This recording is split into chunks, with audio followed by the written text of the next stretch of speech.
ये क्वेश्चन करने के लिए पहले हमें समझना पड़ेगा कि इसमें ज्वाइन एन वाई क्यों दे रखा है।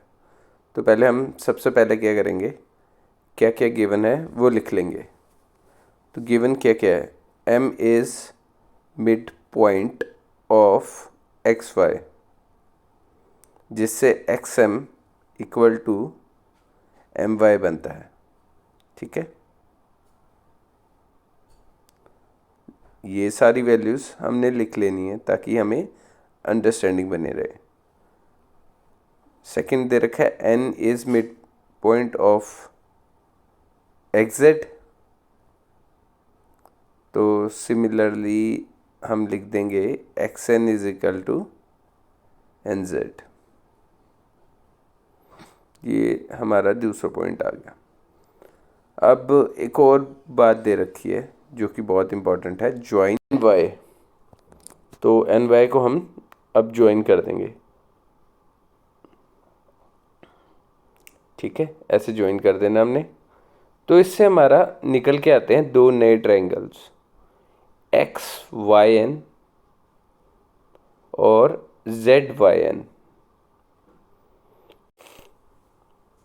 अब इन दोनों ट्रायंगल का जो बेस है वो कॉमन है, और जो हाईएस्ट पॉइंट है जिससे हमारी हाइट प्रोड्यूस होगी वो भी कॉमन है, y। तो अब हम लिख लेते हैं X Y N and Z Y N.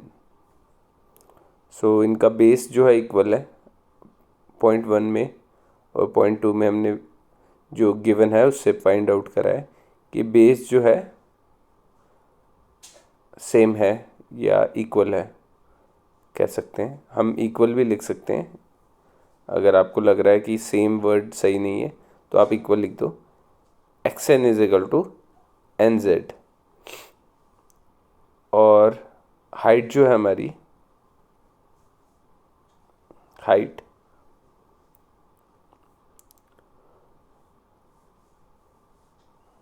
वो सेम है फ्रॉम, क्या होगी, पॉइंट या वर्टेक्स वाई।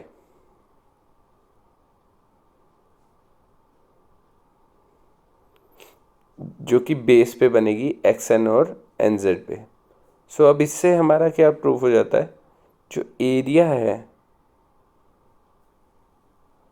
ट्रायंगल का एक्स वाई एन और area of triangle N Y Z या फिर जेड वाई एन, दोनों सेम ही है, जेड वाई एन इक्वल है।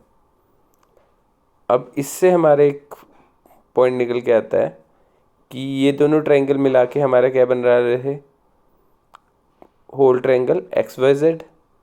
तो यानी कि एक्स वाई जो एन है हमारा वो हाफ हो गया of area of triangle X Y Z, क्योंकि ये दोनों ट्रायंगल जो है मिलके बना रहे थे। नाउ हम क्या करेंगे, हमारे पास एक्स वाई एन आ गया है।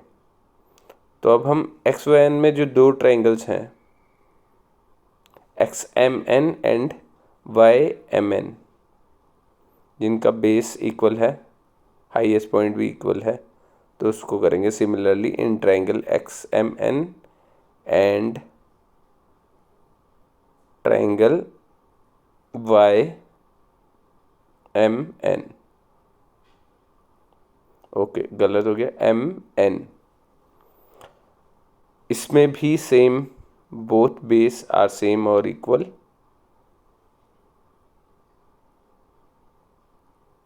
बोथ बेस आर सेम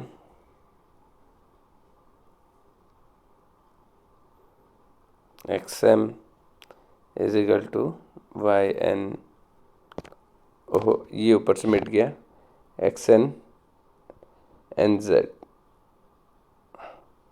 ठीक है, तो हाइट क्या होगी, हाइट भी इनकी इक्वल होगी या same from vertex N.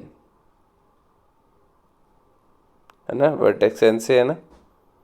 Drawing में अपनी देख लीजिए, यहाँ पे थोड़ा सा ऊपर चली गई है तो उसमें से देख लीजिए।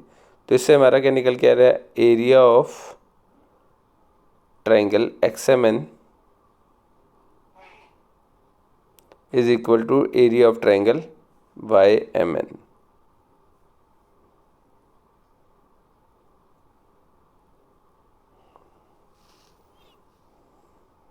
ठीक है,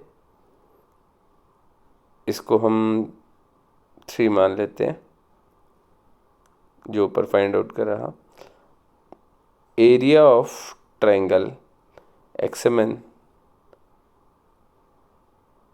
will be equal to half of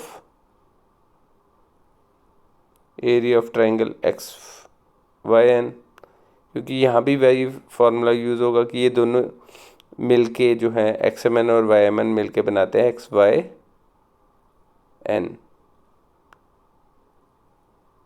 ठीक है ना, X Y N, X M N Y, ये दोनों मिलके इक्वल ट्रायंगल बना रहे हैं ना। From 3 we can put value of triangle या area of triangle X Y N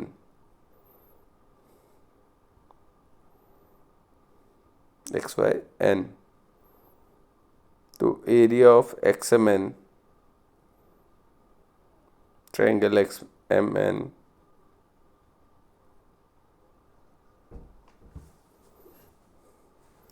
अब हम अगर हम वैल्यू पुट करें तो हमारा half of area of X Y Z आया था।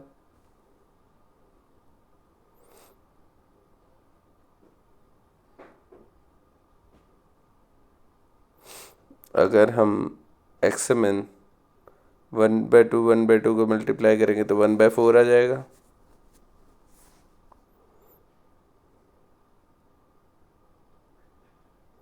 Area of triangle X Y Z, area of triangle X M N